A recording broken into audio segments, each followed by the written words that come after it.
all the figures. And I think that one's a high. It's on there, isn't it? That's the transmission one out. Right. Right. You guys ready? Good afternoon, everyone. I'd like to welcome you to the Williamson County Board of Commissioners meeting. It's August 2nd, Wednesday, August 2nd. It's 1 p.m. Roll call, please. Jim Atkinson, Present. Jim Marlowe, Present. Jim Razor, Present. All right, moving down our agenda, is there any public comment before we get started? Is anybody on? Okay, hearing no public comment, on to old business. Internal phone usage, and I believe this is to do with the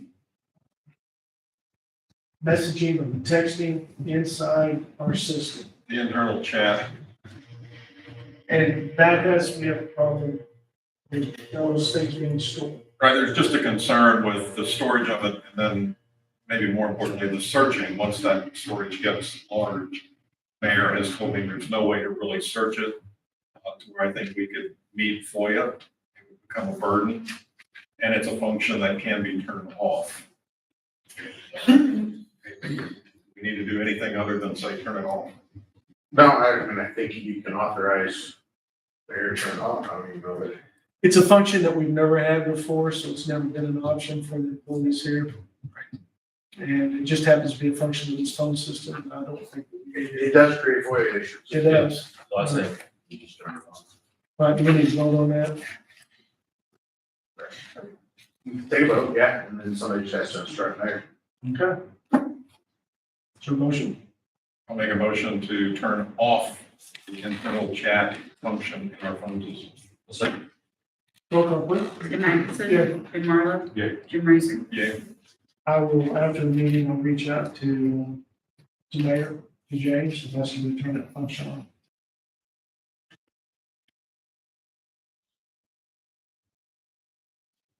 Is it, before we go on to the animal control facility thing, old business, Kevin and I talked about that, let's bring it up one more time, is the fees concerning animal control fees. I think the direction that we talked about last time was going with a increase and then a percentage increase from there on a yearly basis. But did we ever decide on what the increase would be? We're at 210 right now. I don't think we ever talked about a dollar. that was presented, but I don't know that we discussed it. I think Kevin had done some research to find what other counties are charging for that. Yeah, it was across the board. Even the methods that they used was well different. I only found one county that did it like Lewis County does, and they were a bit higher than we were. They were 238, I believe. We were 210. But other counties didn't even have contracts. Some did independent contractors. Some did on-call basis, things like that. So it was across the board. So we haven't had an increase since 2007. Right. It's been quite a while. I think a small increase is warranted. Just to get started with a percent increase every year thereafter. Most of those municipalities, their fiscal cycle is July 1, May. So we've got quite a bit of time, to get the information out and everything. So we go with a 50-cent increase, at least a 50-cent increase. Not like $3, whatever you guys, that maybe a small percent. 50% is a pretty sizable increase. Not 50%. 50 cents, I'm sorry, 50 cents. I think when we talked about it the last time, we had brought up the notion of, I think in the information that was presented, there were some entities that had 2010 census versus 2020 census. Right. So we had started some discussion about, do we do flat rates on those? Do we do per capita? How is that measured, et cetera? We got into that. And Yeah. I don't think there was a resolution reached from you guys because it was just for discussion at that point in time. But that's something else that if you're going to look at an increase, how do we, what population dynamic are you going to look at? Because there are 3 different websites that have different numbers. You had mentioned pros and cons of both, I believe. Yeah. You can refresh us when. Well, one of them is the population, is it's every 10 years if you go off of a census data. Yeah. And as we've seen in some communities, they grow. Yeah. Exponentially over those 10 years, and others have lost exponentially. So essentially, you're underpaying or overpaying based upon that versus just a contractual. And then we also got into the situation of, well, how much service is being provided to this community, you know? And so if they're paying per person, regardless of how many calls are going there, et cetera, that other communities have had those questions asked of the county animal controller. Well, we don't think you're doing anything. We see cats and we see dogs and we see everybody, we're paying per person. Why aren't you doing anything? So again, you get into contractual versus per person. One of them is just a set budgeted rate. The other one is a fluctuating. But again, you have to figure out what that formula, where you get those numbers for the formula. Right. That's what I'm saying. We're not talking about implementing this next year. Yeah, next year. Right. I think we need some more research on this, plus I'd like to hear from Kevin. That's, or 50 cents or something like that, that's a pretty sizable increase. Yeah, I don't think it's unreasonable though. You don't think it's honestly. unreasonable? I don't. Franklin County, they were at 238, we're at 210. Last time our county did one was 07, it went up a dime. Right. Based on everything else, the cost of everything now, I don't think that's reasonable, or unreasonable rather, to go up that much, but I don't know about going up every single year, Right. but that's your guys' call, Jim, can we get some research on this? On this, so maybe we table it for today and then we have some research. I can bring it up once again. Well, I'm glad you did, because it actually transitioned into something else that we need to talk about later. It's not on the agenda, and that would be being called out this weekend. Yeah. So we'll talk about that a little bit later, Okay. if that's okay. Ken. Yeah, that's fine. Yeah. We'll bring that up at the end of the meeting. I do have one more question about the contracts. Do you think you might change the effective dates on those contracts? Right now, we run December 1 to November 30th, the county's fiscal year. You think that's going to change, or we'll stay with that? The reason why I'm asking is that I told me and Jim in my conversation, I usually send those contracts out in September, so the towns have time to receive them, get them on their agenda, get them approved and signed, and sent back to the county for approval. We've got a little bit of time, but I don't make any, rash decision or just do it and to make the right choice, but also have time for those towns to receive them and get them on their agendas as well. Okay, so instead of May, it's within the next month and a half, 2 months for that. Everything. That all the information, so we can make a decision on this. We got plenty of time.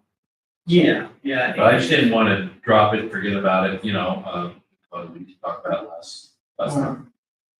Just want to kind of keep it up there in the forefront. But I do think a change is necessary. I agree. We haven't raised it since 2007. Sure, I agree, yeah. So, before I leave internal phone usage, were there any other phone issues, Jim, that we need to talk about?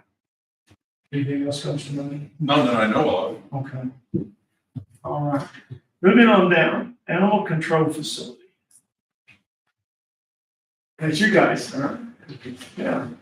Good afternoon. I wanted to come today and give you guys an update on where we are and go through the schematic design. So real quick, what we've done so far. We've gone through the programming, spaces that are needed, the size of the spaces. Kevin and I went to look at Clinton County's facility. We've also toured the site. And currently the surveying company is out there working on getting the rest of the total information so we see that. So what you see before you and I have on the board is our initial, it's our first presentation of the design plan. Kevin and I have looked at a couple of different iterations getting to this point. We've made some little changes here and there based on what he has seen and what he feels they need internally. You're looking at about almost 6,400 square feet total for the facility, not including a mezzanine. We have incorporated a mezzanine for storage and mechanical equipment. I do apologize about the small scale, but we have one of the large size here.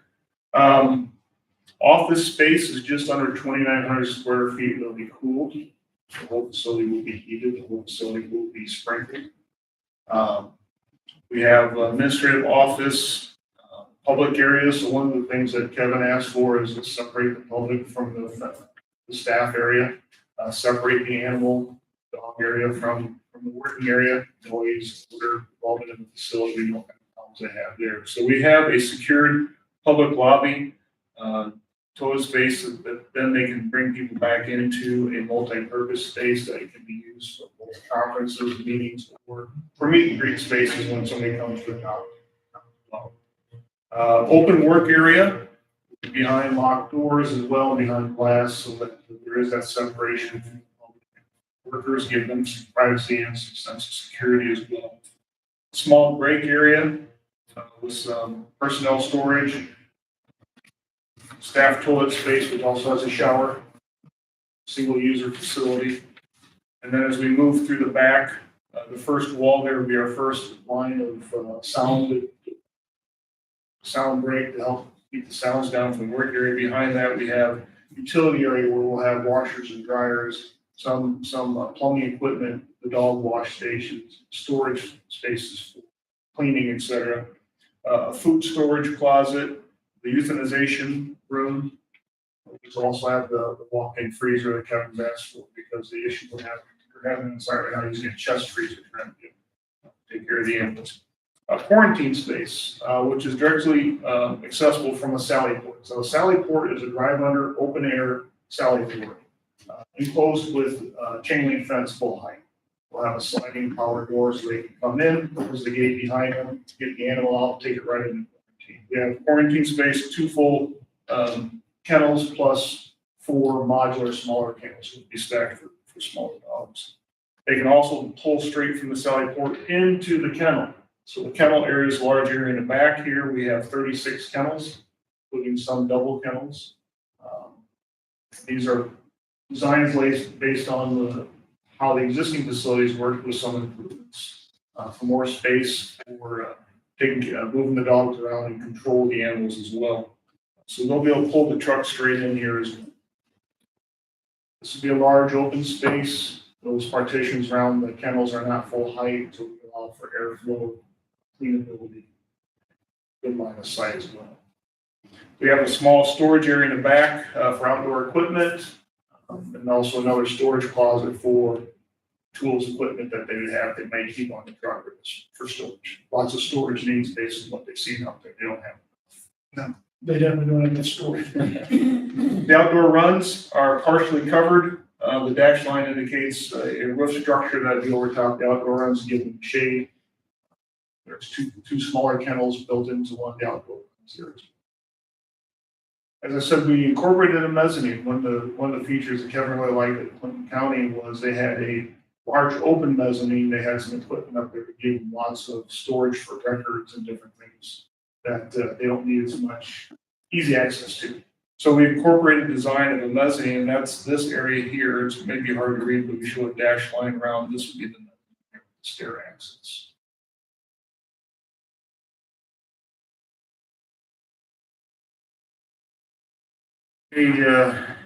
Real quick isometric of the facilities included in there. It's simple gables, a couple different roof lines. Gives a little bit of break to the roof. You know, we haven't had a lot of fenestration of materials, but just to give you an idea what the shape of the facilities would look like. There is a section in there as well that kind of gives a cut through of the building to show the heights of what's going on with the mezzanine, how much space it can give. So we're looking at, normal 8 to 9 foot ceilings, 9 foot ceilings in the office, maybe 8.5 foot ceilings in the intermediate work area. The mezzanine won't be full height for the entire thing. We're using slope structures kind of allow that to be the ceiling, but it'll give plenty of space with archives.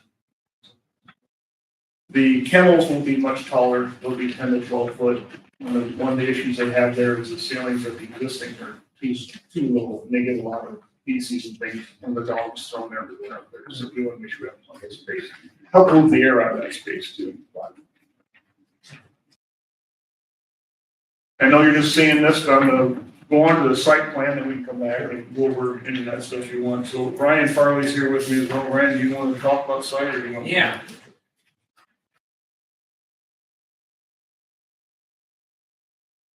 You see on this black and white, but we proposed the site to be in the middle of the lot here and to have an access drive that comes out to Route 37. To go straight west from the site, we have to cut through Amron's lot. They have a substation here. And where we're going to tie in, there's already an existing entrance.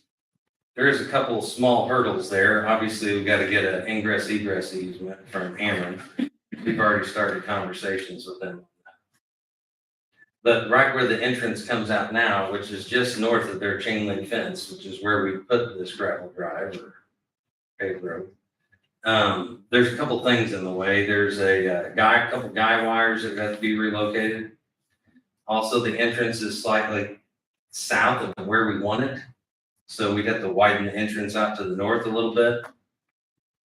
And the other issue is just north of the fence, there's already kind of a drive lane there now, but it drops off to no man's land. There's a big ravine there, or pond in the woods, if you want to call it. To get a 24-foot wide road, which would be two-way traffic, we'd have to fill in some of that ravine, which can be done. Which ravine are you talking about? It would be just this wooded area just north of their fence. And, we could do that, or we don't necessarily have to. I was talking to Kevin, there's not a lot of two-way traffic coming in and out of the facility as is. Someone would have plenty of room to pull off the highway and stop to let a car pass or vice versa. But either way, there's some options we can talk about. It's not a deal breaker. When we toured the site, and we initially tried to look to see if we can come from the north, because there's a gate there in that small area to the north and kind of sneak our way through there, but as Right here. Marlo knows, when we went to that site, that wasn't a very feasible path. There's quite a few obstacles with the That ravine like I said, comes in ravines here and too. low areas. It seemed to be a single lot Yeah. of space. And then kind of got pinched with the neighbor's property corner there as well. So we started looking at alternative routes, and that's when going due west, trying to get that egress easement for Andrews. The best route if we accomplish that. As Ryan said, we've reached out to Ameren. We have contact with their real estate division. They just want to see a site plan, and we've not sent them anything yet until we had a chance to talk to you. That's the route you want to go. Significant savings on the county's part if we go through west. Yeah, it's a much shorter drive also. And like Ryan said, all the earthwork we're going to have to do, and drainage to try to transpire across the block. It's a straight shot instead of a There's a, wandering drive. there's a question along Kelly. You brought it up, but I do remember the question was Amron's fence farm? Yes. We looked at that, Jimmy, and they. Okay, all right. You probably did it wrong. Yes. I think their property was quite a bit north of it. Yeah. This looks like it actually goes into it. Maybe 100 feet or more. That's a good access. This isn't the drawing that you see up there, but I just printed off a couple because I had an updated site plan. Kind of shows that little squeeze that I was trying to tell you about, where the drive would have to squeeze in just a little bit to sneak by. Right there. Yes. We could probably get up on there. Mhm. Alex.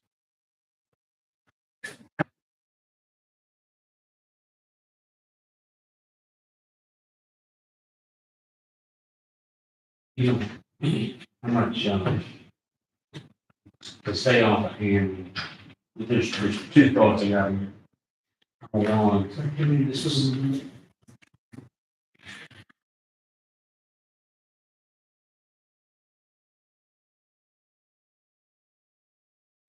Travis, you could, if you really wanted to, we can come in through this sliver, which is county owned, or down this too. You can come in there, this is, like I said, a huge wooded valley out of this. So there's an There's a elevation big change. storm pipe that comes across right here. Yeah, this is significantly lower area here. Somebody put it in, it's huge. We It's really like like to pan 60-inch here, concrete try to culvert. see if we can come in this way. The property corner is there and this, it's right up against this. But they own this piece here. And it's really thick. Mhm. They own up to, that's the, yeah, you could just go a little further north.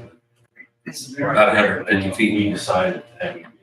Yeah, and some research since then, I haven't talked to you, I need to get this, I'll get this all summarized too. The city zoning allows the kennels to be built there as a special use permit. So we will have to apply for special use permit to build it. But there are some restrictions on how close they can be to adjacent properties. That's what we very conscious, which we want to be. We want And we, this gets some clearances for us. Yeah, we're fine. Actually, looking at this, when we went out there, it's a perfect spot. We've got woods all the way around. It's nice. You're not gonna bother the neighbors. Flat land, southly, all drains south, southerly. Everything drains south, does it drain over to this little pond? Is it- Yeah, either pond, you can send water to either of those little ponds there, to the southwest or south. That just needs. What about water and sewer? Is it? Well, you'd be on septic tank. And there's no city sewer is over at every skate rink. That's as close as it gets. Or over at We'd Concrete. have to force me to try to make sure. Yeah, you'd have to have So- 2-inch tubing across the highway.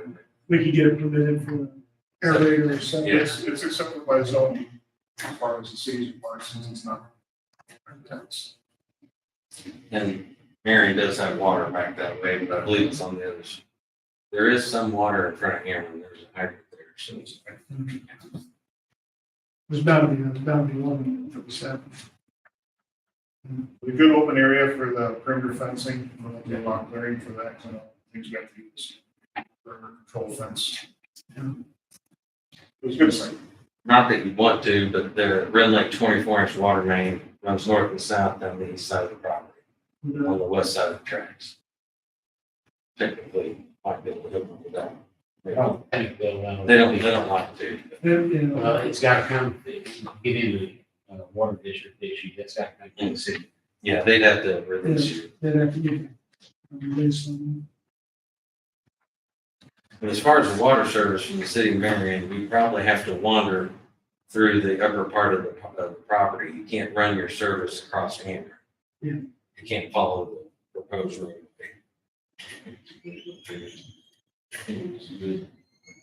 Good thing about our. Yeah, they would want that water line on ours. It's gonna be a big one. It's gonna be. Well- You said it's fire sprinkler. And if we do a main extension, we can come across Cameron. That's not a big deal. It just needs to be a water main service. We built that into the easement doc. Yeah, we definitely could. Right, so Make it it an ingress easement and a water main.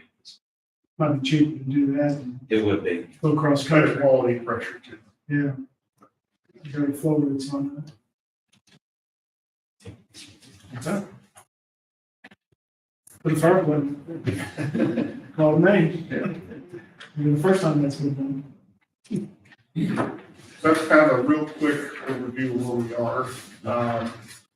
The goal here was to analyze the needs of the county, for the facility, provide you a solution to that Kevin was in favor of for you all to review as well. And from there, we can make revisions to the final presentation, get into more budget issues. Yeah, As a that's reminder, my you've next not question. given me a budget, so I didn't have a budget, which is good. It allows us to give you what the true solution would be. Yeah. Don't have a good number because I want to make sure we do a fairly good estimate review, but just doing some analysis on a square foot basis. Now, this doesn't include site work because we don't know the site solution yet. But with the types of materials we're talking about in the space, we're probably at 220 to 230 per square foot. So right now for the building construction, you're around 1.4, 1.45 without site work, without fees and costs.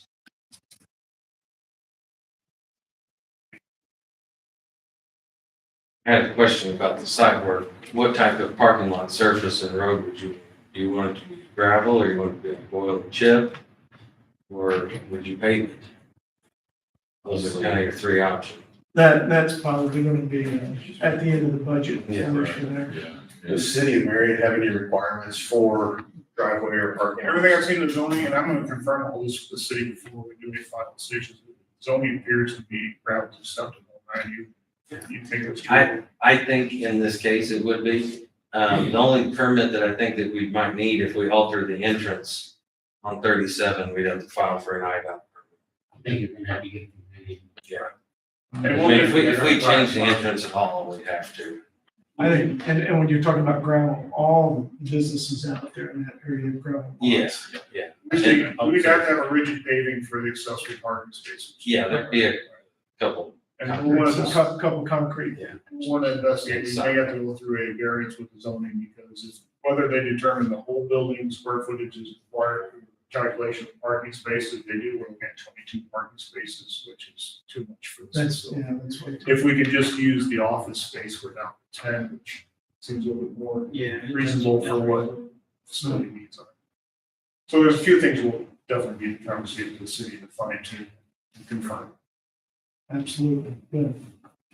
Yeah, our lot right now is a little chip. I don't see why gravel, mainly gravel. Well, and oil and chip's not super expensive, so just for dust. We got somebody that does many miles a year. That's right, we may have somebody that can do it for us. Aren't you glad you showed up to the meeting today, Travis? It's just a lot of communities have gone to, Right. new development has to go into this, but your grandfather, Carbondale is one of them for sure, that you have to pave everything, and then you have to have your landscaping and some trees per square feet, and all of that. Now, I know there's gravel parking lots, but Right. those grandfather. I haven't had that conversation with you. What about retention ponds?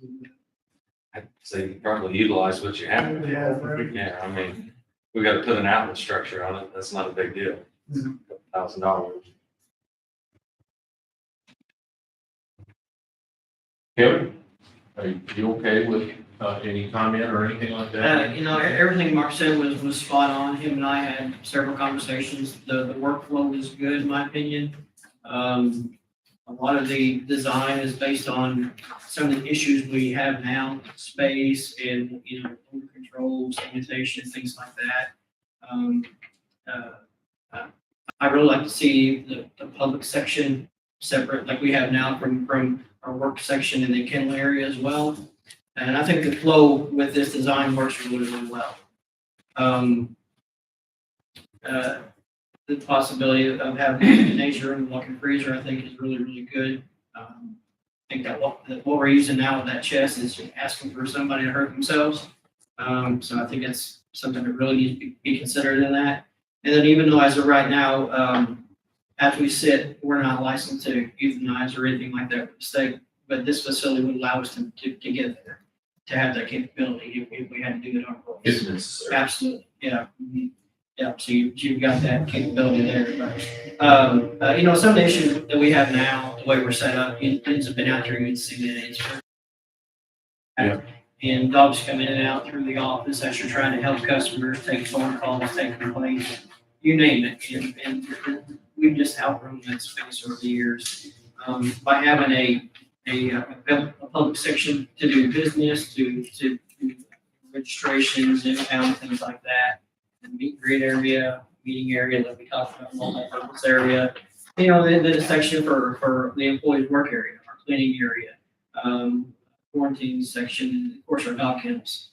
It'd be very public friendly for walkthroughs and adoptions, and someone's looking to adopt or look for their animal. It'd be set up very, very nice for that, but also have the privacy and security of us to be able to do our reports and take our calls and do our day in and day out jobs that we have to take care of.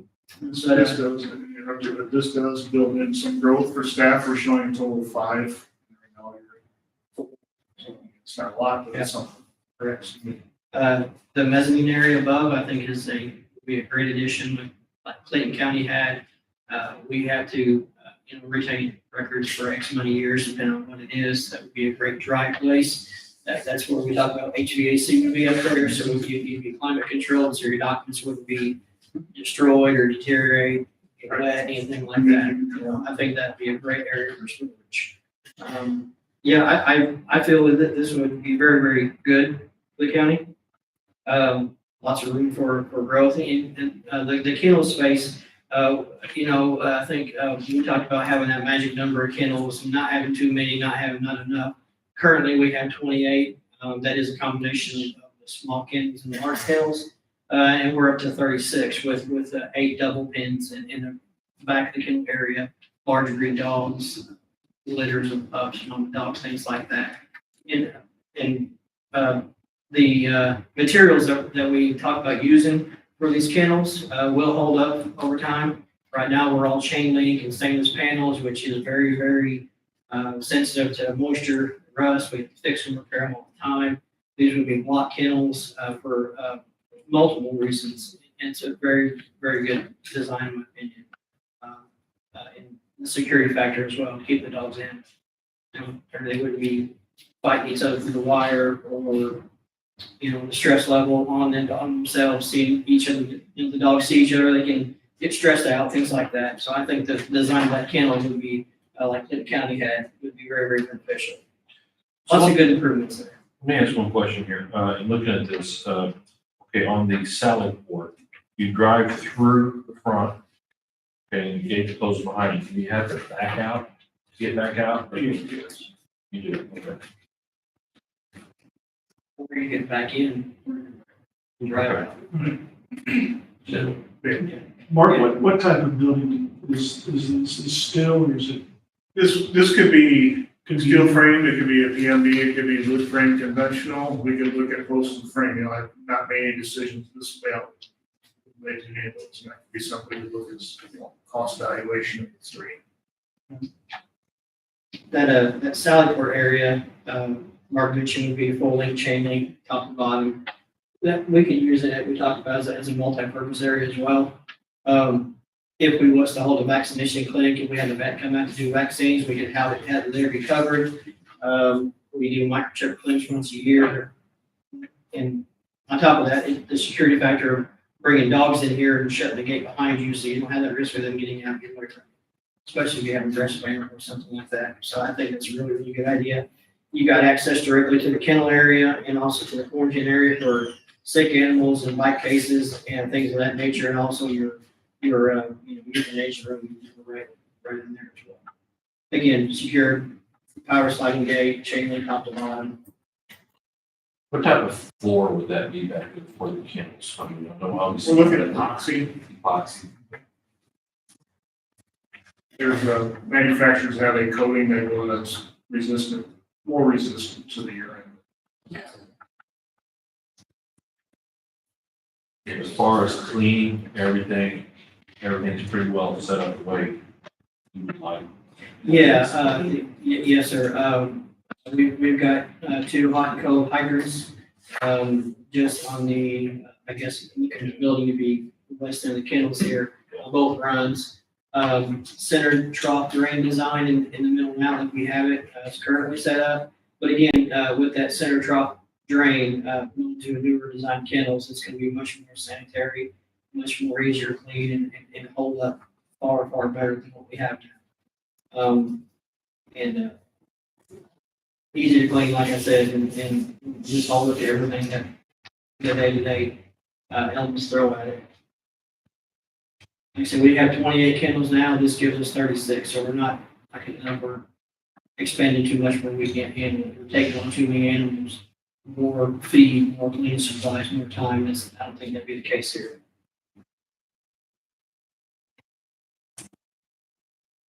Part of the concern was the separation of the public from employees.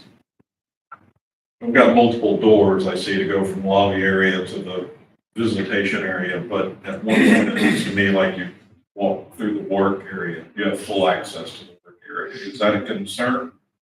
I don't think so. The lobby area that Mark and I talked about was designed to allow the public in on a button system where you have to hit a button to allow the door to be released, but to come in. So people just can't come in and out. We do see a lot out there, security reasons, but I don't think so. If we do have somebody that's needing to come through to that meet and greet area, obviously one of the the staff will be with them to bring through. We just wanted a separate area to do the reports and take the phone calls where you didn't have the public and the dogs coming through. I don't think that'd be an issue. In the Sally Port area, would that would there be an area where clean the vehicle, like there's this bag? We're showing a large catch basin underneath it. Okay. And then also inside of the building, there's also a gym as well. Or bringing the truck on a rainy day or snowy day, wash the trucks out, wash the vehicle, clean up back, sanitize them. Yeah. It could be done in the Sally Port or inside the building.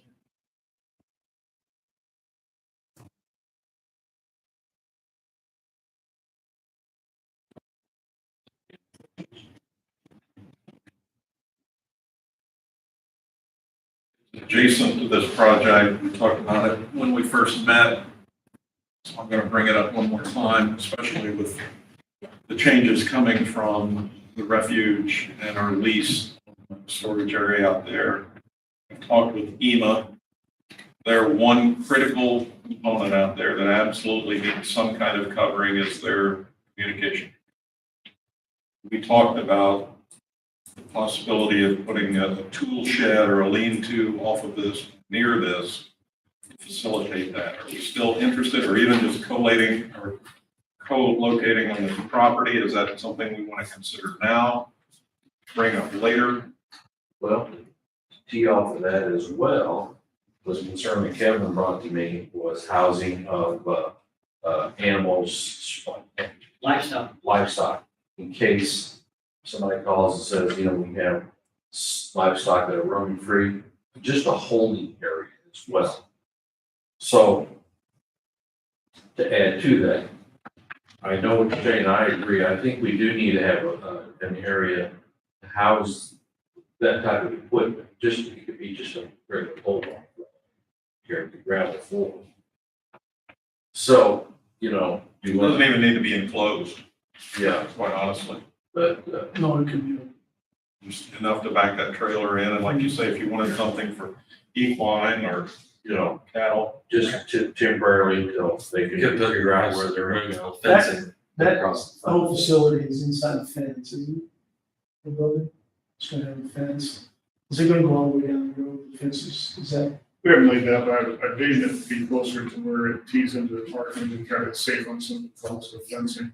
About $50 a foot for chain link fence. Yeah, it's expensive. Maybe $60. We haven't sat down with Kevin yet to see how much space he wants, but my first thought was around parking and open yard around the building. Not all the way down the drive to 37. No, it would be, no, I don't think so. I just Gives use you better just the control immediate. of the gate, it's closer to. Yes, yeah. Yeah, and just enough room to, in my opinion, to have an immediate area to walk off and grass, things like that. If they have to. If on this drawing, the site design here, we just push the fence to the east. You could put a lean-to type farm shed in there to accomplish that. Yeah, I do think it's something to consider. I think it could get us completely off the refuge, no, I agree. and we'd save a considerable amount of money through the years Yeah. doing that. About 10 grand a year. Yeah, which would pay for the expansion now. Oh, I agree, that's, yeah. Yeah, if we do this, we almost have to. Depending on what that would cost, there's always the other option. That would be the property. We talked about it one time, just across the street, which we already have these set up. Agreed. Which could be utilized in the future, for whatever. And I agree, but it's still enough of a question mark. I think Sure. this is more of a sure thing to get us through, and that could always be utilized in other ways. Absolutely. No, I agree. No, I mean, before we finalize what we're gonna do. Discussion. I So, did check on solar, Yeah. and return on investment did not appear. The government is limited in the benefits that come back versus a residential. Yeah. Residential, you can make it work all the time. We lost considerably in the rebates and the tax breaks and so forth. So return on investment did not happen in my lifetime, your lifetime, kids' lifetime. So Mark, where do we go from here? So our next step is, take the time you need to kind of look at the plan and make final comments for any revisions you'd like to see. If as is, we incorporate those. If you're okay with our approach with the Ameren easement, I'd like to clean that up and get that off to the real estate to start that conversation. I'll approach the city and start talking about special use, potential variances, confirming all that. And then once we have your comments back, we'll start to package that together. We can incorporate anything on the site plan for future development, like you can show or phase 2, show all that as a master plan.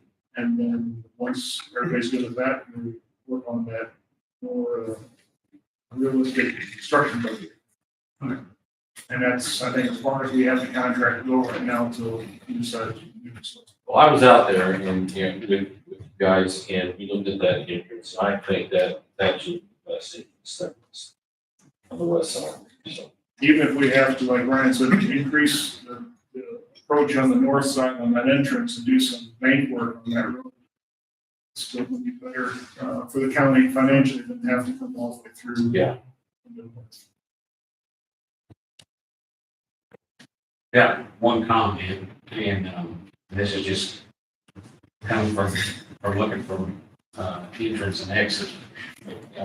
The entrance, that's the, road that goes to South Road there. And knowing the traffic congestion that come out of that every day. My personal thought would be that entrance be moved up to line with the road next to it. I know it's gonna cost a little extra on it. It's not that much further, but I see that being an Yeah, issue. I mean, Basic maybe, infrastructure, is it further than that? There's a storm structure across 37. Is it further? I think it was. Were you talking about, Travis? so, see how this road here is offset from your entrance? Yeah. I would line it up, even if you had to just shuffle it up here for a ways and then kind of bend back in. I would line it up, just because that way, when somebody's coming out of that facility, they're lined up. They're looking right at the traffic. Gotcha. Yeah. It's just a safety issue.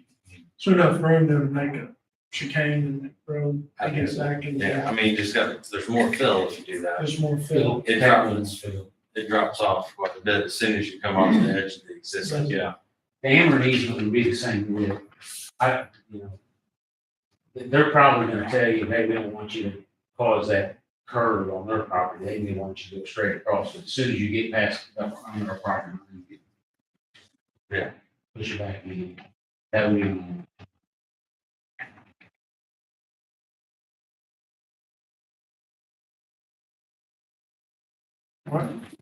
Well, as far as that's concerned, is everybody okay with that entrance?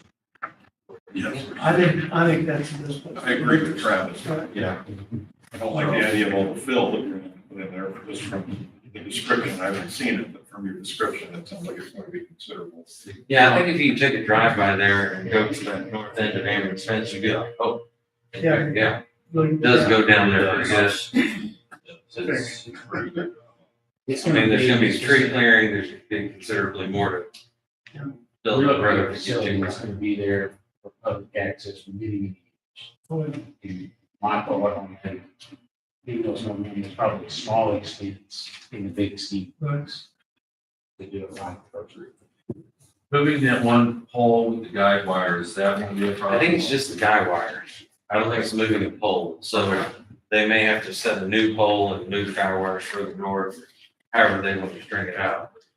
And that reminds me, when we were out there, we found a mark. Do you remember what that marker? Oh, it was a USGS marker we destroyed. Actually, it may be a state marker. They have. Black, Or or bronze black. So if you move this entrance to the north, would you still get into the guy wire?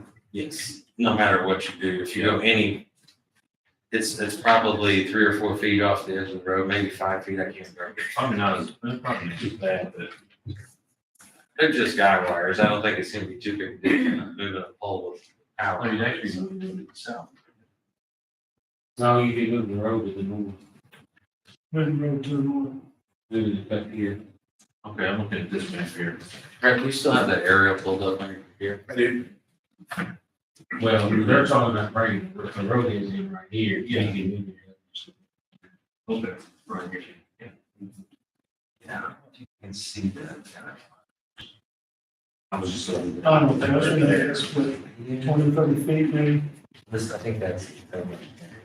maybe a little bit more than that. Just looking at, I'd say 20 feet, just guessing. looking at Robinson there, it looks like If you that's, look at the width of this, Yeah, well, 37, yeah. probably 24 plus, it's probably 30 foot, if you're looking at vision, 30 foot, so yeah, it's not quite 30 foot over there.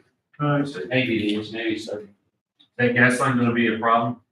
I don't think so, you're just putting a gravel road over the top of it, you're just pavement going over, as long as you're not adding a whole bunch of fill, which we're not in that spot. Next to that. Yeah. Mm. They don't want their lines very deep, they don't want them shallow either. Cover taken off the top, I don't think we'll do either. There you can see the guidelines.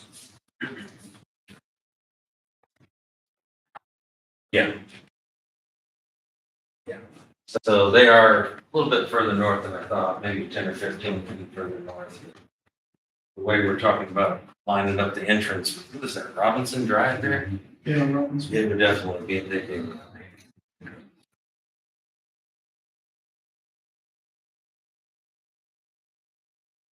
All right, so I think what we have to do is Kevin Lewis to call the city In there.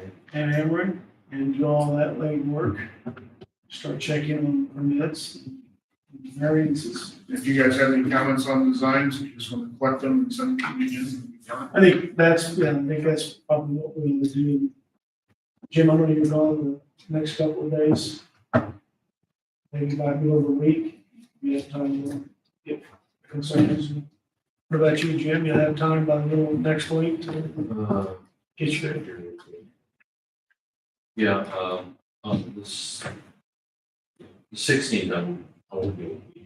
That's well, we're just talking about sure. any kind of questions, changes, that kind of Sure. stuff you would like. No, I think it's good. We'll get you those, whatever those changes are. I'll just be honest with you, the only thing I always had in my mind when I saw Franklin County Animal Control was the drive-through south. Yes. So, And that wouldn't be too hard. I mean, we've got the width there. If we just move these two storage rooms out, yeah, do it like on each addition, you could have a drive-through there. yeah, but if it has an extreme amount of cost, and I could just back me, just solves the problem. Yeah, and actually, Jim, I think theirs is just a, 7x9 garage door. I don't think it's a pass-through, but it's just, He's just saying drive-through. Yes. Right. right. That would be something to talk about. That we could easily incorporate that. Sure.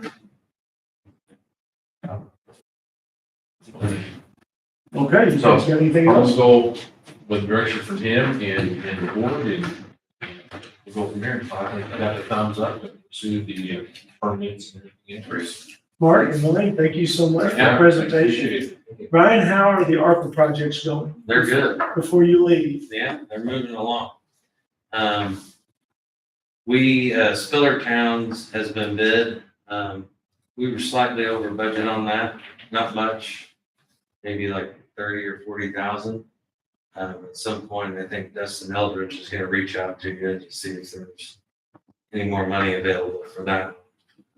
Everything else has been right on budget, so getting ready to bid, the water main replacements at the Williams County Airport. And, Yeah, North 37, yes, the that, water meters. we've got meters under contract. We've ordered their telemetry equipment, everything's fine. Purchase. What about Fergus?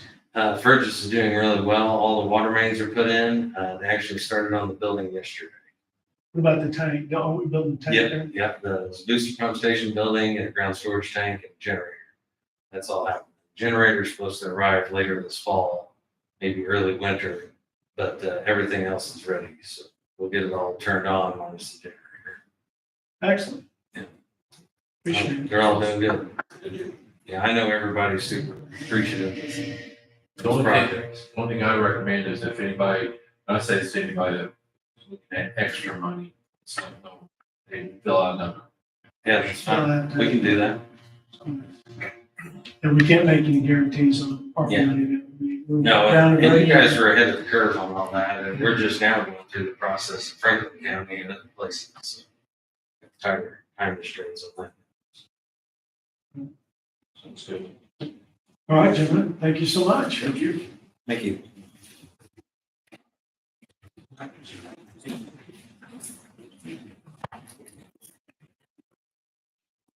Put this back up there. Yeah, that'd be, it'd be long. Okay. Thank you.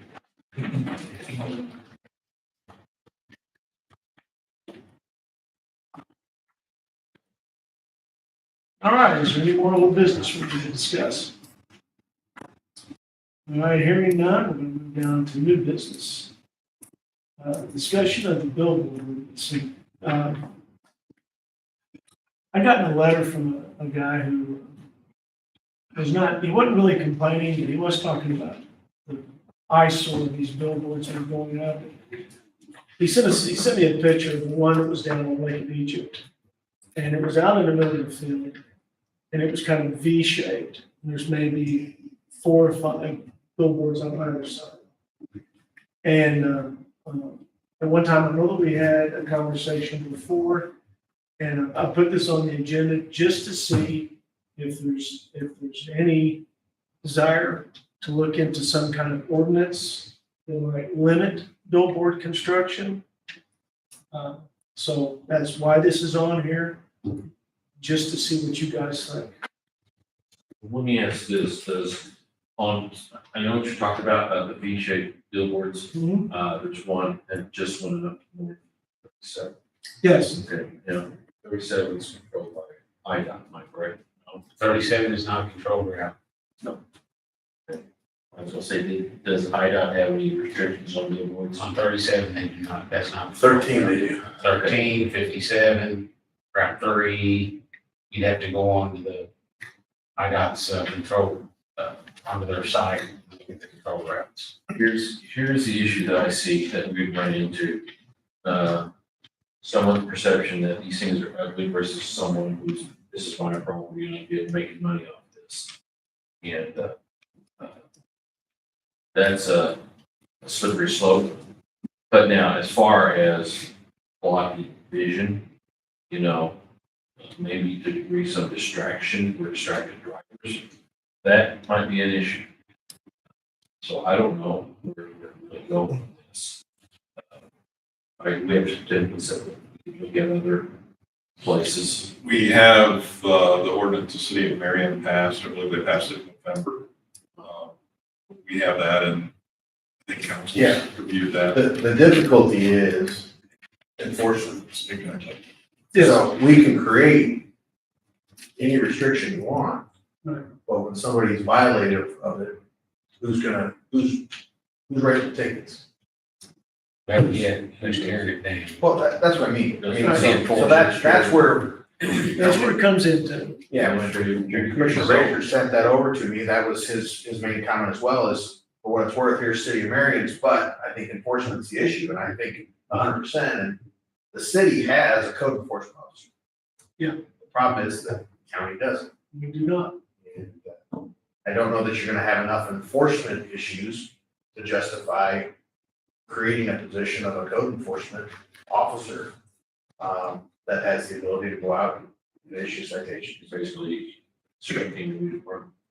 Yeah. Once again, then that starts the slope on this meeting. Well, it does. Well, I think the sheriff's department's busy doing crime. They're not, yeah, I would not want to burden the sheriff with policing billboards. So my first 10 years in land acquisition at IDOT, those billboard laws were enforced locally. And I was in charge of that. And I'll just tell you, it's very painful. You start calling people and say, you're not following the rules, you've got to take that down. Issue, then you get into a permit issuing situation or not issuing. And then I'll just tell you my personal experience, politics got involved, and it was very painful. And the guy that they they finally decided they were gonna try to centralize it so that every IDOT district was handling it the same, because we handle it a little different than District 8 and District 7. And I never forget the guy, he come down, he said, I'm gonna straighten this mess out. Well, it's more than this now than it's ever been. There is, the enforcement doesn't happen. It's And delayed it's, dramatically along 13. And you'll get I've had some businesses that have brought them into me, and it was 8 months ago, somebody took a snapshot of a billboard that says it's in violation because it advertises a third-party business, and that's not allowed under IDOT's regulations. depending on the type of billboard. Yeah. It's on premise or off And then premise. whether or not it's attached to the building or not attached to the building, and so you get the gamesmanship of that, well, I put 2 pieces of conduit through the wall, so it's attached, but it's really a standard sign. I mean, you get into all of that stuff, so it really is an enforcement. My personal feeling is I don't like those. But they serve a purpose.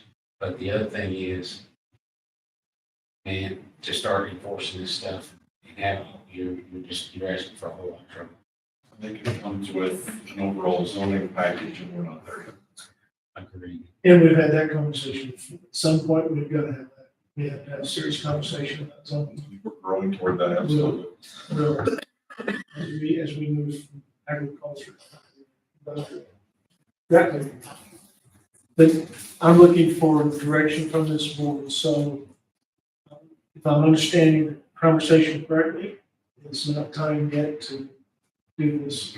Okay, is that Enforcement's the issue. enforcement's I've the said issue? that all along, just, Okay, yeah, tell me how to enforce. right. Well, and that, we've had an honest conversation about this in the board meeting, and I'm ready to move on. Also a new business is a portable air conditioning unit.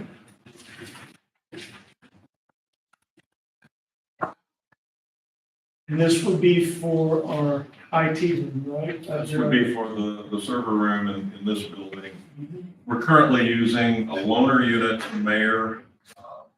It's more of a backup than anything else. I reached out to a local HVAC company and said, hey, can we get one of these from you? And they're like, well, that's too small for us to go to a big box store. So rather than going to a national big box store, I went to our local lumber companies. This particular bid's from Stotler, also like the South Side, same sort of thing. It's the kind of unit that they can get for us within a week. And it looks like it's going to be about $500. How do you, and you may not know this, I'm just asking. Is there any condensate that comes off of this? Yeah, it has a drain line, but the one that's in there is currently hooked up. We just Okay. replaced the hookup.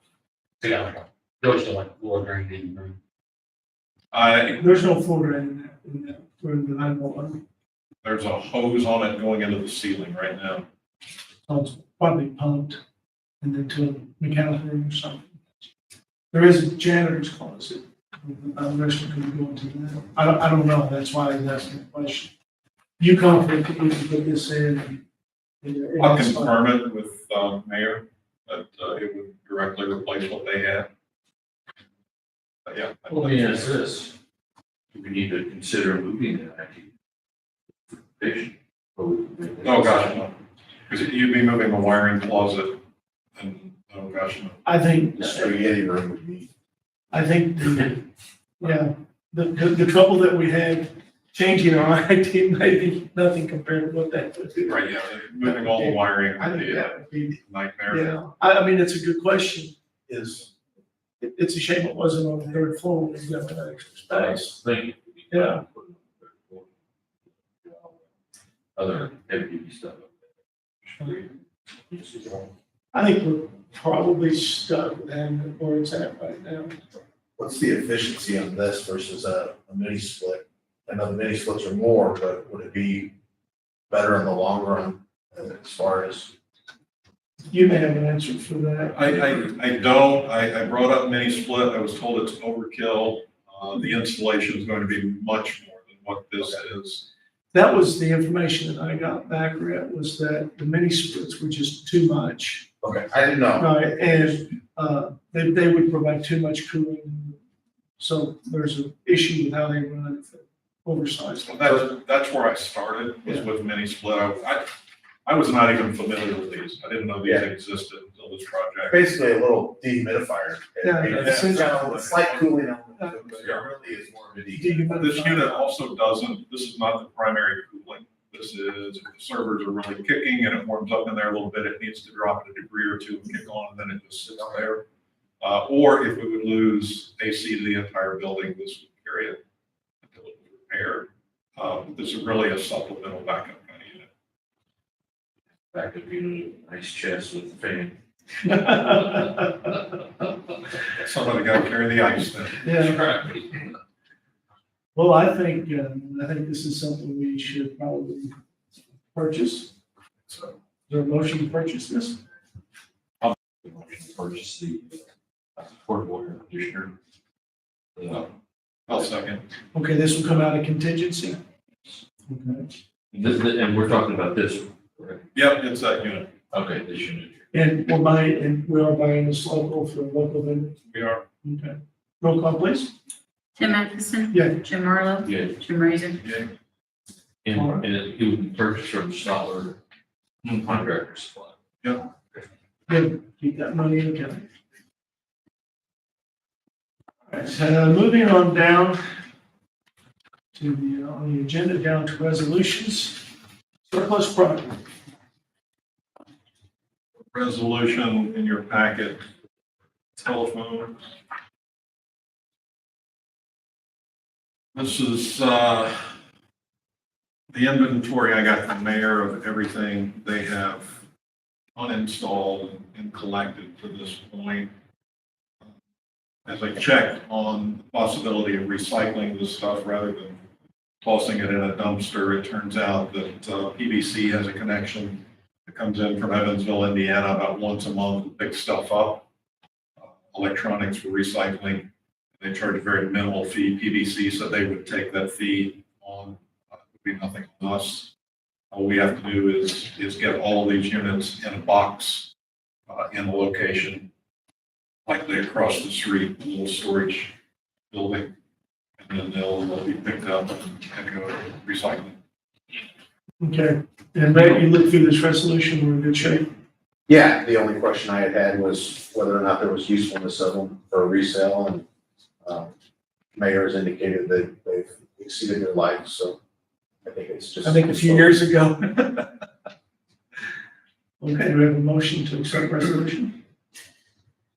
Get motion to accept resolution number 23-08-02-80. Surplus property moves. Yeah. Second. Roll call, please. Tim Atkinson. Yeah. Jim Marlowe. Yeah. Jim Razor. Yay.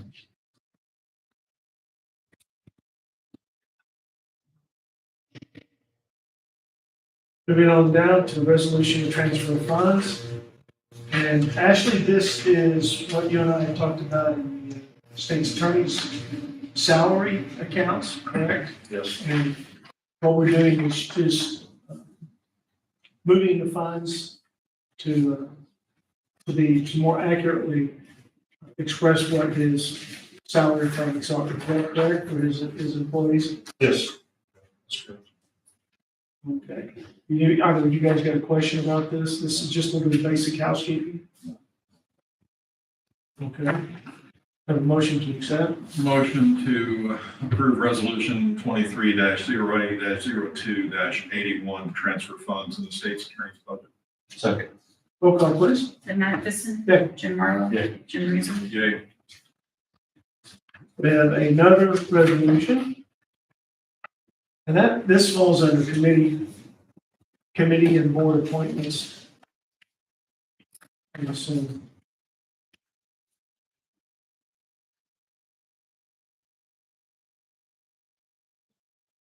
Jim, you're willing to fulfill this Yes. board application appointment? Okay. So this is a appointment to the University of Illinois Extension Board, replacing former Commissioner Rick Gentry, and his term has expired, so this will be a new term. And this term will run until, looks like June 30th, 2028. Correct? Okay. Motion to accept, to approve resolution number 23-08-02-79 to appoint Commissioner Razor to University of Illinois Extension Board. I'll make that motion. Second. Tim Atkinson. Yeah. Jim Marlowe. Yeah. Jim Razor. Yay. I will note the document, I'll need the date change on roll call vote. Yeah. It shows 2010. Right. Yeah, that is the change. Okay. Stephanie, okay, you'll get that on, on that. Okay, we have travel reimbursement for Commissioner Marlowe. And spent a couple days up at Galena, at UCCI conference up there. Jimmy, you want to refresh us on what you did up there? Tell us. Yeah, it's their annual conference for UCCI. And we had a couple of good speakers up there. Two main topics were the audit, the First Amendment audit, and then the other topic was county or administrative adjudication, which talks about basically enforcing. We were talking about, we want to make any type of zoning or permits or whatever, how to go about certain things and what to do, how to enforce it, everything. So I did give you guys handouts on that material. UCCI does reimburse the cost of the room for about, I'd have to say, I don't know the exact percentage, but it's probably at least 75% of the room cost. So it's well within what we allow for both nights. And they do reimburse for mileage. So the county will receive reimbursement on this. Okay. Move to approve travel reimbursement for Commissioner Marlowe, a total of $765.63. Second, roll call please. Tim Atkinson. Yeah. Jim Marlowe. Yeah. Jim Razor. Yeah. And the reason for the mileage increase is because it's just, you know. And, Yeah, that's an 8-hour trip and you're still Beautiful though. beautiful area of the state, absolutely beautiful area. Go to General Grant's home when you were there. I'm sorry. Did you go to General Grant's home when you were there? No. Ashley, did you have something you'd like to? Yeah, I've got a budgeting item, I guess, to propose or to take into consideration. As you know, we've been wholesaling our vehicles to enterprises. We've received the new ones and approached by Coroner Burke asking about the white 2015 Ford Fusion. Wanted to know if his office could possibly purchase that and allow Pam to use it as a transport vehicle to go from this building out to the morgue and to go pick up other, items that are needed and necessary. He's offered to purchase the vehicle, but I needed you guys to kind of discuss that, see if, it's within departments. Do you want to consider just transferring it? He does have a morgue trust account in which, other counties provide funds and payment for use of the morgue services. So he obviously has enough money, to be able to, buy it per se. But it obviously would be a decision that you guys would need to discuss and then come to the final conclusion of how you would want to, consider that. Alex hasn't needed it. It was one we were going to wholesale out. So, but I ran the Kelly Blue Book value of it based off of the information, what the current mileage is and everything.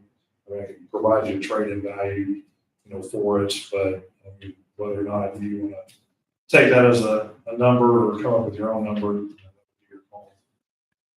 I wouldn't care as long as give value for value, whatever they're gonna be used for as trade-in or, you know, and then just go with whatever you're gonna give. And Well, see, they took those to auction, so I mean, you don't know exactly You don't what, know. you know, I can inquire, I mean, if it's something you wanna consider, I can reach out to Enterprise and ask them if they can give me a ballpark of what those, you know, vehicles have brought at auction, you know, in recent times. And I mean, like I said, I've got, you know, the Kelly Blue Book, trade range is anywhere from 6,200 to 7,500. Based off of area and market conditions. what vehicle is this again? It's the 2015 Ford Fusion.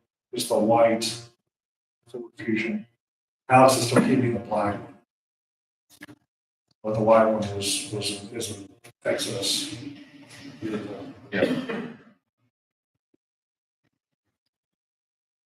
Since that's surplus property, is that something we can do right now, what to do with that, or is that? No, I don't, that wasn't the intent of the surplus Right. resolution. I guess the question becomes, are you guys declaring a surplus from Alex and having him put it out for potential purchase internally? Or are you just doing a title transfer within departments, or what's?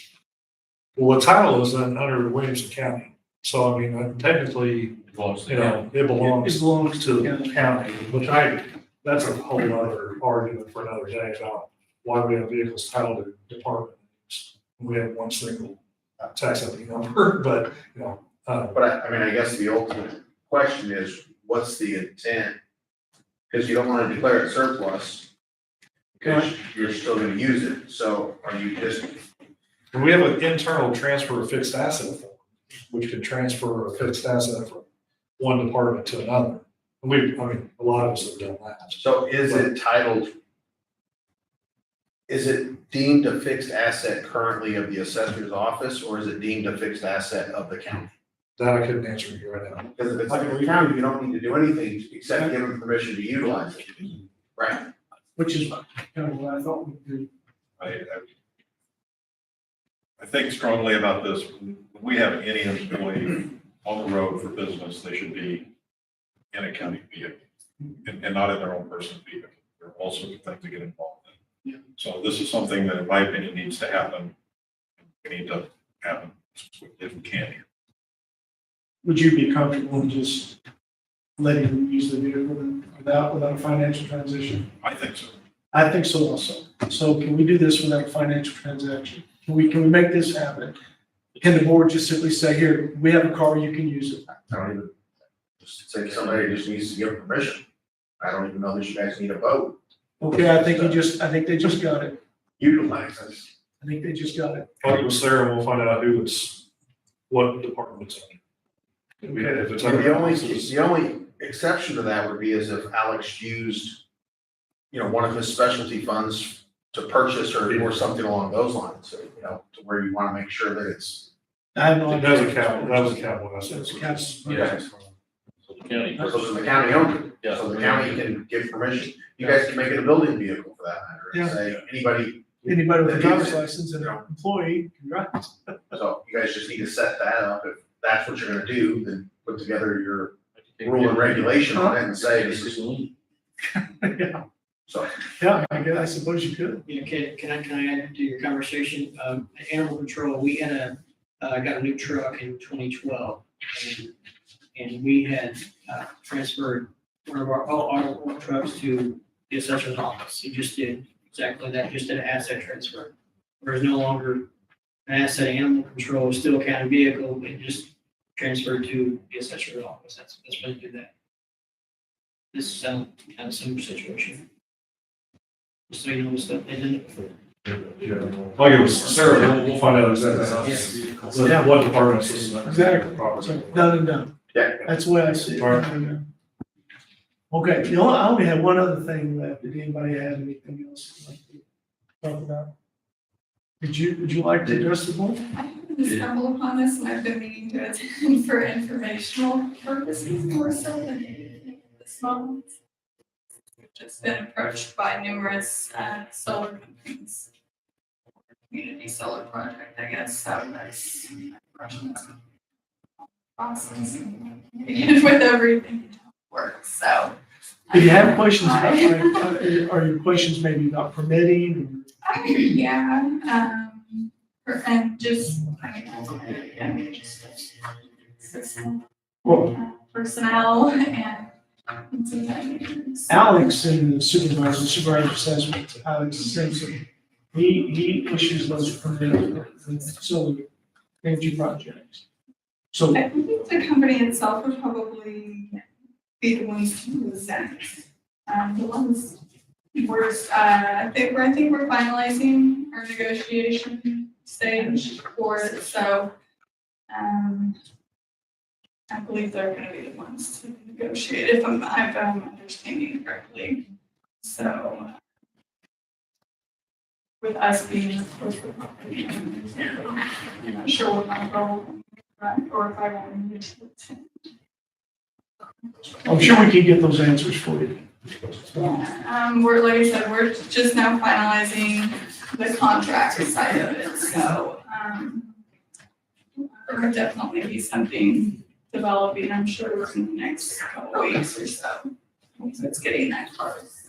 Like I said, I was up here I was actually trying to find out how I go about getting, secret mineral rights.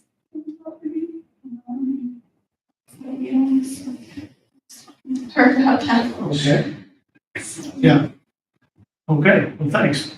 Well, it sounds like there's only one thing left, and this is something that occurred this weekend, right, Kevin? Yes. So I had a conversation with Kevin on Monday this week, and he was called out to Marion on Saturday night, Sunday morning. 2:15 a.m. And he was called out by the sheriff's department to retrieve an animal because there was a DUI stop. The person, I assume, was being arrested and somebody needed to handle the animal. The sheriff's department had called the city of Marion and had gotten no response.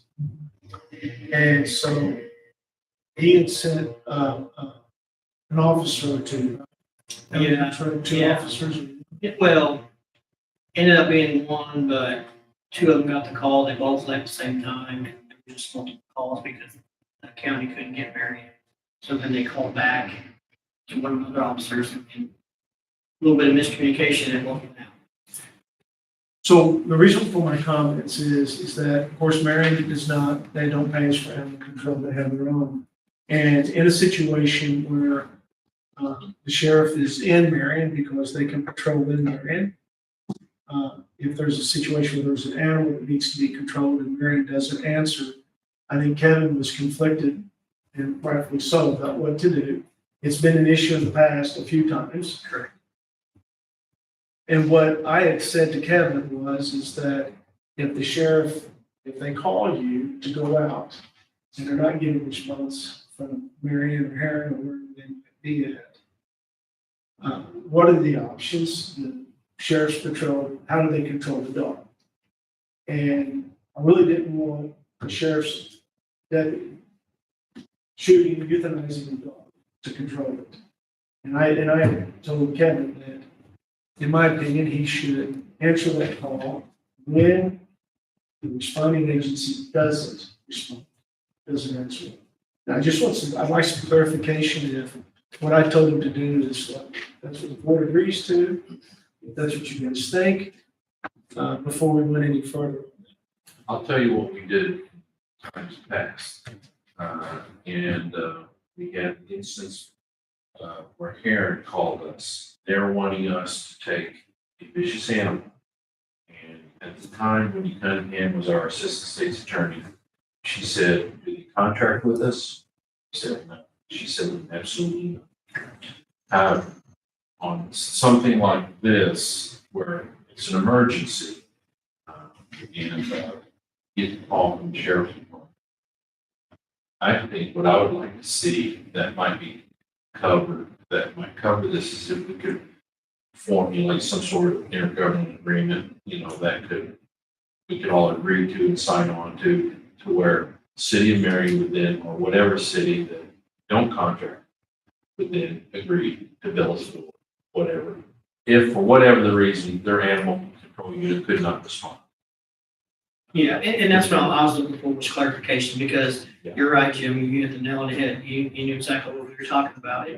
We were in a situation that the county was put in a really potentially bad spot, that we decided that we did not contract with those towns. Our county and patrol did not go to those towns for any services.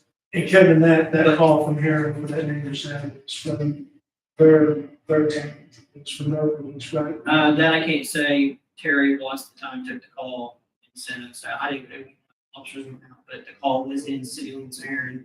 Again, similar situation, their city animal patrol did not pick up the phone. In the middle of the night, again, another middle of the night call.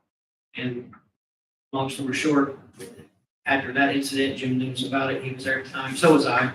We were all in the middle of it. When he came in, she put the brakes on and said, if you don't contract, you don't go. And if the board wants us to back up the sheriff's office, which I'm 100% behind that, and need help, that's fine. I just wanted to clarify and not overstep anything that we were supposed to do and get questioned as to why we were in a town that we don't contract with the service. So let me clarify one issue on that instance with the city of Aaron. It was that their animal control officer refused to handle it. Yes. He was available.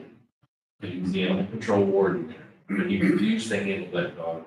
That's an internal issue with the So what I'm looking for today though is whether or not Kevin has the board's support. If he backs up the sheriff tries to get an animal control, and his last option is to call Kevin, whether or not Kevin goes. Yeah, if the city isn't available, they will take a call and they call us next. You know, am I okay sending one of my trucks out? I think if the sheriff's department calls you for backup, you can back up the sheriff's department. I don't care where it is. And Jim, that's what I told Kevin. Sure. Yeah. Yeah, and I agree. I understand that. I agree with that. I'm there with you as well as the rest of you two, but I'd like to ask our council if there's any issue. From what I can tell is that it's, the county agency is asking for the backup, then it would make logical sense to go. If it was the city of Marion's officer that was making the arrest and couldn't get their animal control and calls and says, can you, then I'd say no. Yeah. Yes, that's what where I Tim would and be talked at. about, yes. And that is, for me, that's the difference. Sure. If our sheriff calls you and asks you to come, in my opinion, you gotta go out there. Yeah. Because part of the animal control is the protection of the officer that's responding to the call. Correct. I mean, it is dealing with the dog, but it's also a protection element. for the Now, officer. do we want to just clarify, is this going to be emergency calls only, like Jim mentioned, or any situation that arises? I'm giving an example, some time back, I got called from the county to do, to assist in a search warrant with animals in the house in Heron. Again, this is before we had the discussion, this is months ago. And I said, you have to get a hold of the city and patrol, it's in Heron. You know, and I never heard no more about it. So, you know, if you want us to assist the county sheriff in all these calls, I'm fine with that. If you want emergency cases only, but then when do you clarify your emergency, you know? What Right. if you have Accident. another instance where, you know, patrol guy just refuses to do it in the city? Okay, would you still, I think it's a question of was that search warrant a joint search warrant? So was it multi-agency and they just said, hey, we want our county control there as opposed to the city? Then I think, no, if it's a multi-agency, now if we're the lead agency on it, going to serve the warrant or going to do whatever, then again, I think it's back to your department. So it all depends upon whether or not you can ascertain from that call as to we're assisting Heron in this, or they're just there and we need our people there. I mean, there's a little bit of comfort having your people having your back as opposed to another city's animal control officer having your back. sure. So if you're responding to, let me just make sure I understand this, from a call from the sheriff, then it's a county issue. Yeah, I think it needs to be a county call. I think then that would be. Okay. As long as we're all on the same page and we're good, yeah, that's fine. That's what I was looking for. And that's what I told him earlier in the week. But I just wanted, since I knew we had a meeting, I just wanted to get you guys. Yeah, and just, I don't want, anybody to think that we weren't wanting to go. I didn't want to be questioned as to why we went whenever that's not our area. So, You expended some overtime And that stuff isn't really in the budget when you do something like that, so you absolutely have every right to come and ask us Okay. what you're supposed to do. Well, I brought that up simply because, it's very difficult to budget for overtime. You can just go on your past budgets and things like that, okay? Well, what I meant was if we're taking more calls in towns that we don't cover, that's gonna be more that's coming out that I didn't account for. So, we may have to just adjust for that in the future. If it becomes a financial issue, yes, we'll handle that. Okay, because then that brings up another point of what I said earlier, the overtime issue. Is it an overtime issue that county goes down, county call, or is he warranted in building the city? Right. I think in this situation, yeah, he could send a bill to the city. Because that is their, whether they pay it or not is not in our control. Is that what you, way you see it? Or less. More or less. So, I'm fine with that because technically they don't pay for our services, we're having to pay to take care of that Right. issue. And yeah, I don't have an issue. so with overtime, to me, that's the difference. We're calling somebody out. Yeah. During the day, I don't We see a want reason. everyone to be safe. Absolutely. We want yeah. our deputies coming home without being hit by a dog. Yeah. All right, does anybody have anything else for this board? Yeah, you good? Well, what I thought was gonna be a pretty easy meeting ended up being an hour and a half. So there a motion to adjourn? Make that motion. Second. Roll call, please, Steve. Matheson. Yes. Jim Morrow. Yeah. Jim Reason. Thank you, gentlemen, appreciate it. Give you guys these, couldn't give those to you in the public meeting because it's under contract.